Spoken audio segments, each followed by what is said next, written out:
Hello అండి. అందరికీ నమస్కారం. నేను మీ కట్టా కార్తీక్. పరకామణి చోరీ కేసు అనేటువంటిది వైఎస్ జగన్మోహన్ రెడ్డి గారికి చిన్న కేసుగా కనపడుతుందేమో కానీ, ఈ కేసుని ఆంధ్రప్రదేశ్ హైకోర్టు మాత్రం చాలా సీరియస్‌గా తీసుకుంది.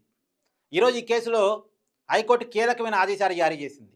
ఆ ఆదేశాలు ఏంటి అంటే, పరకామణి చోరీకి, ఆ చోరీలో రాజీకి సహకరించినటువంటి ఆనాటి పోలీసు అధికారుల మీద కూడా కేసులు నమోదు చేసి విచారించాలని చెప్పేసి ఎంక్వైరీ చేస్తున్న సిఐడికి ఆదేశాలు జారీ చేసింది. ఇప్పుడు సిఐడి ఆనాటి పోలీసు అధికారుల మీద, అంటే సిఐగా ఉన్నది జగన్మోహన్ రెడ్డి గారట, ఆయన పేరు కూడా అదేనట.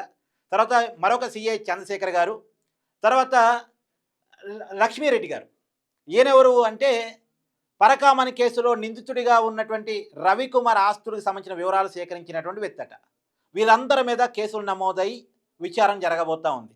ఇప్పటికే వీళ్ళందరినీ ప్రభుత్వం వీఆర్‌కి పంపించింది. అంటే ప్రభుత్వం శాఖాపరమైన చర్యలు ఇప్పటికే వీళ్ళ మీద తీసుకుంది.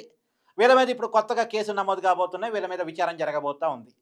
ఆనాటి వైసీపీ పాలకుల మాటలు విన్నందుకు గాను, ఆనాటి టీటీడీ పెద్దలుగా ఉన్నటువంటి వైసీపీ నాయకుల, అధికారుల మాటలు విన్నందుకు గాను ఇలా వాళ్ళ మీద కేసులు నమోదై వాళ్ళు విచారణ ఎదుర్కొంటా ఉన్నారు.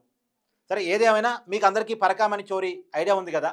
తిరుమల తిరుపతి దేవస్థానంలో హుండీ డబ్బులు లెక్కించే క్రమంలో ఎన్ఆర్ఐలు వేసినటువంటి కానుకలను లెక్కిస్తున్నటువంటి టీటీడీ అధికారి అనేటువంటి, టీటీడీ ఎంప్లాయీ అనేటువంటి రవికుమార్ అనేటువంటి వ్యక్తి 9 నోట్లు, ఒక్కొక్క నోటు విలువ $100, అంటే మొత్తంగా విలువ $900.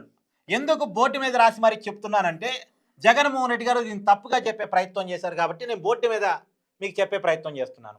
9 నోట్లు దొంగతనం చేశాడు. ఒక్కొక్క నోటు విలువ $100, మొత్తం 9 నోట్ల విలువ $900. $900 దొంగతనం చేశారు అని చెప్పేసి ఆనాడు అసిస్టెంట్ విజిలెన్స్ ఆఫీసర్గా విధులు నిర్వహిస్తున్నటువంటి సతీష్ కుమార్ అనేటువంటి అధికారి రవికుమార్ని రెడీ హ్యాండ్గా పట్టుకొని అతని మీద కేసు నమోదు చేయడం జరిగింది. ఈ $900 విలువ ఆనాటి లెక్క ప్రకారం ఒక అంచనాగా 72,000 మన కరెన్సీలో. 72,000. ఈ 72,000 దొంగతనం చేసినటువంటి రవికుమారు 14 కోట్ల రూపాయలు తిరుమల తిరుపతి దేవస్థానానికి కట్టి, 14 కోట్లు అనేది ప్రభుత్వ వాల్యూలో, మళ్ళా బయట ఓపెన్ మార్కెట్ వాల్యూలో ఇది 40 నుంచి 50 కోట్ల రూపాయల ఆస్తి. 40 నుంచి 50 కోట్ల రూపాయల ఆస్తి. 72,000 దొంగతనం చేసిన వ్యక్తి 40-50 కోట్ల రూపాయల ఆస్తిని తిరుమల తిరుపతి దేవస్థానానికి ఒప్పజెప్పి కేసును రాజీ కుదుర్చుకున్నాడట. ఎవరికైనా సహజంగా అనిపించేటువంటి మాట ఏంటి, అసలు 72,000 దొంగతనం చేసినోడు 50 కోట్లు డబ్బులు ఎలా కడతాడు? 50 కోట్ల ఆస్తి ఉన్నవాడు 72,000 దొంగతనం చేస్తాడు అసలు? అంటే ఇంత ఆస్తి వాళ్ళ తాతలు తండ్రికి వాళ్ళ నుంచి ఇతనికి వచ్చింది అనుకుందాం, ఇతనికి పూర్వీకుల నుంచి ఆస్తి ఉందనుకున్నాం. ఇంత ఆస్తి ఉన్నవాడు దేవుడు సొమ్ము 72,000 కోసం కక్కుర్తి పడతాడా? లేదు, ఇది మొత్తం దొంగ సొమ్మేనా? ఏదోటి నిజం కావాలి కదా.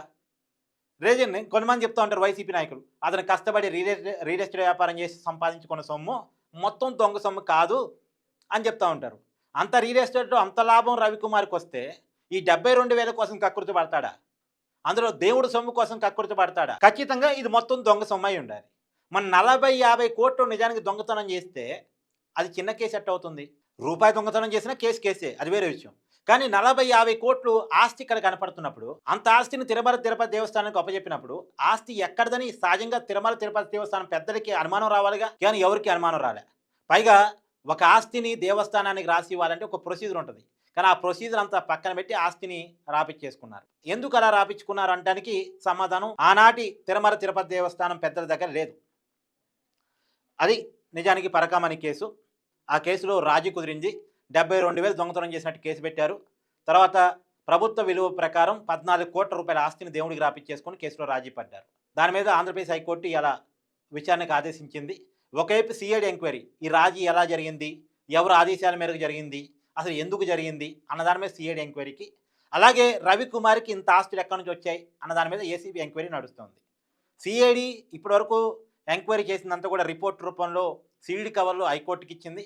దాని మీద విచారణ జరుగుతున్న సందర్భంలో ఇలా హైకోర్టు కీలకమైన ఆదేశాలు జారీ చేసింది. ఆనాడు పరకామణి చోరీ కేసులో రాజీకి సహకరించినటువంటి పోలీసు అధికారుల మీద కూడా కేసు నమోదు చేసి విచారించమని ఇలా హైకోర్టు ఆదేశాలు జారీ చేసింది. ఈ పరకామణి చోరీ కేసు మీద మీ అభిప్రాయాన్ని కూడా కామెంట్ రూపంలో తెలియజేయండి. Thank you.